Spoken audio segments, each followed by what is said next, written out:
नमस्कार, खबरों में आपका स्वागत है। खबरों के लिए आपसे निवेदन की यदि आपने हमारे चैनल को सब्सक्राइब नहीं किया तो कृपया करके आपके अपने चैनल को सब्सक्राइब करना ना भूलें। आप सब्सक्राइब करते हैं तो हमें हिम्मत होती है सही और सच्ची खबरें आप तक पहुंचाने की। तो क्या है आज की सबसे बड़ी खबर जो पूरी दुनिया की नज़र है। जी हाँ, अमेरिका के नए राष्ट्रपति के लिए आज वोटिंग होगी। दुनिया के सबसे ताकतवर राष्ट्रीय अध्यक्ष के चुनाव पर सभी की नजरें टिकी हुई है। यह चुनाव लोकतांत्रिक इतिहास में नई इबारत लिखने जा रहा है। रिपब्लिकन पार्टी से पूर्व राष्ट्रपति डोनाल्ड ट्रंप अपना तीसरा चुनाव लड़ रहे हैं। ट्रंप चुनाव जीतते हैं तो वह 131 साल में कमबैक करने वाले पहले पूर्व राष्ट्रपति होंगे। वहीं डेमोक्रेटिक प्रत्याशी और वर्तमान उपराष्ट्रपति कमला देवी हैरिस चुनाव जीतती है तो अमेरिका के 236 साल पुराने चुनावी इतिहास की पहली महिला राष्ट्रपति होगी, जो भारत के लिए भी गौरव की बात होगी। कुल मिलाकर अमेरिका के 47वें राष्ट्रपति का चुनाव ऐतिहासिक साबित होने वाला है। वहां चुनाव हो रहे हैं, लेकिन आप अपने देश की मीडिया पर अगर आप देखेंगे तो यहाँ पर भी ज़्यादातर ट्रंप के समर्थन में ही खबरें कवरेज की जा रही है। इसको आप अगर ढंग से देखेंगे तो आपको ये समझ में आ जाएगा। अमेरिका में 5 नवंबर यानी मंगलवार को वोटिंग है। शाम 5 बजे वोटिंग खत्म होते ही गिनती शुरू हो जाएगी, यानी भारतीय समय अनुसार 6 नवंबर बुधवार शाम लगभग 7 बजे से नतीजे आने शुरू हो जाएंगे। अमेरिका में भारत के जैसे कोई संघीय निर्वाचन आयोग नहीं है। सभी 50 राज्य अपने अपने राज्य का नतीजा घोषित करते हैं। ऐसे में पूरे नतीजे आने में देरी हो सकती है। वहीं दीपावली के बाद पहले कारोबारी दिवस सोमवार को शेयर मार्केट में बिकवाली के दबाव के चलते भारी गिरावट आई। सेंसेक्स 1% से ज्यादा फिसला। सेंसेक्स मुहूर्त ट्रेडिंग पर 79,724 अंकों के मुकाबले 942 अंक गिरकर 78,782 पर बंद हुआ। वहीं निफ्टी भी 309 अंक गिरकर बंद हुआ। दिन में सेंसेक्स 2% की गिरावट के साथ सबसे निचले स्तर पर भी गया। विशेषज्ञों के अनुसार निवेशक अमेरिकी राष्ट्रपति चुनाव के परिणामों को लेकर आशंकित है। वहां परिणाम 6 नवंबर की शाम को आएगा। नए राष्ट्रपति की आर्थिक नीतियां ही बाजार की दशा दिशा तय करेगी। आईपीएल 2025 सीजन के लिए नीलामी 24-25 नवंबर को रियाद में होने की उम्मीद है। सभी फ्रेंचाइजी की रिटेंशन सूची जारी हो चुकी है। ऐसे में KL Rahul, Rishabh Pant, Shreyas Iyer, Jos Buttler, Glenn Maxwell, Faf du Plessis जैसे सितारे नीलामी में दिखेंगे। रिटेन किए गए 46 में से 36 खिलाड़ी भारतीय हैं।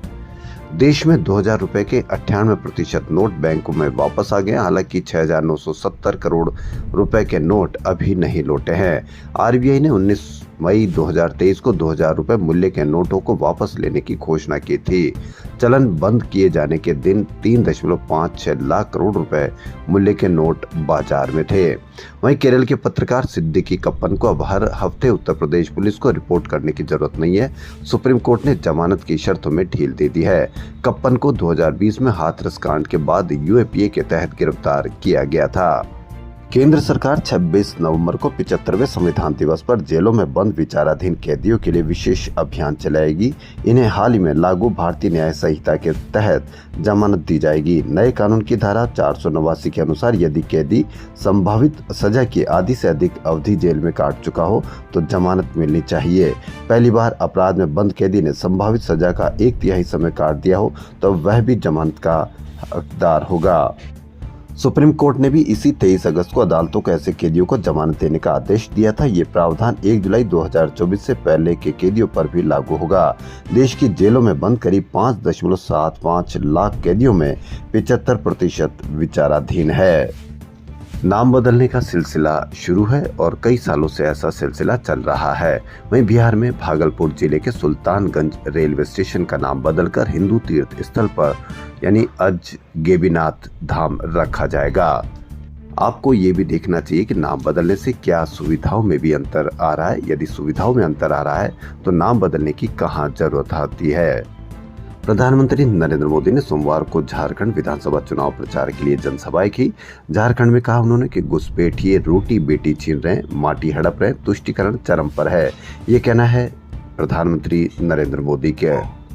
उन्होंने कहा कि आपकी बेटियां भी छीन ले जाएंगे। बेटियां छीन ले जाएंगे, इस पर भी आप अवश्य कमेंट करें कि क्या अभी सरकार कमजोर है जो कोई बेटियां छीन ले जाएगा, या सरकार असफल हो रही है ताकि बेटियां छीन सकते हैं। महाराष्ट्र चुनाव में नाम वापसी के आखिरी दिन खूब सियासी ड्रामा दिखा। 2,938 प्रत्याशी हटने के बाद 288 सीटों के लिए 4,140 प्रत्याशी बचे हैं। जरांगे हटे लड़ते तो सत्तारूढ़ महायुति को मराठा वोट बंटने से ज्यादा फायदा होता। अब देखना है कि महाविकास आघाड़ी कितनी सीटों पर जीत हासिल करती है।